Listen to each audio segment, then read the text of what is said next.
ஒரு கிராமத்தில் மணி என்ற விவசாயி இருந்தார். அவரிடம் பல மாடுகள் இருந்தன.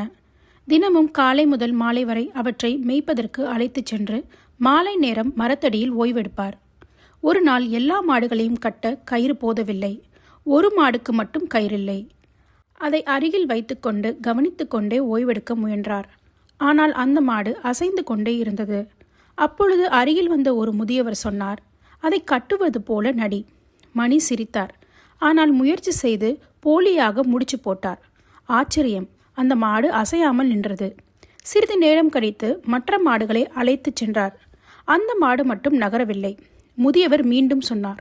மணி அவிழ்த்து விடுவது போல் செய்தார். உடனே அந்த மாடு மற்ற மாடுகளுடன் நடந்து சென்றது. நாம் பலரும் கண்களுக்கு தெரியாத கயிறுகளால் கட்டப்பட்டிருக்கிறோம். அவை நம் பழக்கங்கள். நல்ல பழக்கங்கள் இருந்தால் அவை நம்மை உயரத்துக்கு எடுத்துச் செல்லும். இந்த கதை பிடிச்சிருந்தா லைக் அண்ட் சப்ஸ்கிரைப் பண்ணுங்க.